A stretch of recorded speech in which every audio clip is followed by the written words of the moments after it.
Welcome to mega 9 TV. Kakinada జిల్లా పిఠాపురం నియోజకవర్గంలో ఇవాళ ధాన్యం మద్దతు ధర కొనుగోలు ప్రక్రియను జనసేన నేతలు పరిశీలించారు. మాదాపురం, ఇసుకపల్లి, ఎండపల్లి, ఏపీ మల్లవరంలో ధాన్యం కల్లాలను జనసేన ఇన్ఛార్జ్ మర్రెడ్డి శ్రీనివాస్ పరిశీలించి రైతులతో మాట్లాడారు.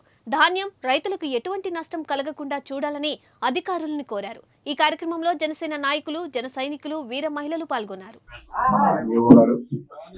రైతులు ఇప్పుడు ధాన్యం ఇప్పుడు చేసేది వారి సమస్యలు తెలుసుకోవడానికి వాటి ఇబ్బందులు గమనించి ఈ ఆర్ఎస్ఐ నుంచి తక్షణం ప్రొక్యూర్మెంట్ జరిగే విధంగా కూడా ఏ రకంగా ఉంటుందని పరిశీలించడం జరిగింది. రైతులు కొన్ని సమస్యలు చెప్పారు, వాటన్ని కూడా ఖాతాగా దృష్టికి, అదేవిధంగా మన శాసనసభ్యులు రాష్ట్ర ఉప ముఖ్యమంత్రి పవన్ కళ్యాణ్ దృష్టికి తీసుకెళ్ళాం.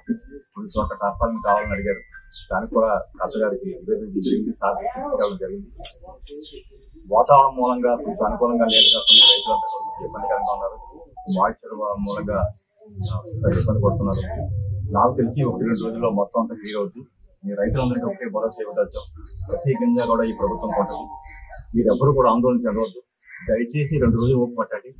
అది మాయిశ్చర్ లెవెల్ కానీ మీరు తీసుకురాగలిగితే ఏదైతే గవర్నమెంట్ మద్దతు ధర రేట్ ప్రకటించిందో మీకు 1740 రూపాయలు మీ సంవత్సరం కాలుతుందో ప్రతి పైసా కూడా మీకు వచ్చే విధంగా చేస్తాం. ప్రతి గింజ కూడా ఈ ప్రభుత్వం సేకరిస్తని ఈ సందర్భంగా చెప్తూ ఈ 2 రోజులు కూడా మీరు యంత్రాంగాన్ని సహకరించండి. యంత్రాంగం మీకు అంతా అండగా ఉంటుంది. ప్రతి గింజ కూడా ప్రొక్యూరింగ్ చేస్తాం. ఏ మాత్రం ఇబ్బందులు ఉన్నా మన ఏఓ కానీ ఏడీఆర్ కానీ మీరు మా దృష్టికి కానీ మన నాయకుల దృష్టికి కానీ తీసుకురండి.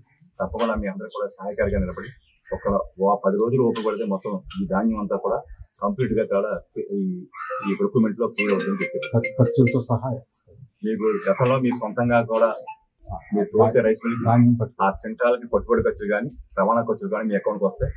రాకపోయినా కూడా మాది బాధ్యత మీకు వచ్చేలా చేస్తున్నాం. వాళ్ళు పట్టుకెళ్తే రైస్ మిల్ పట్టుకెళ్తే వాళ్ళు మీకు ఇంకా రావు. మీరు కానీ డెలివరీ ఇస్తే ఆ ఖర్చు కూడా మీకు వస్తాయి.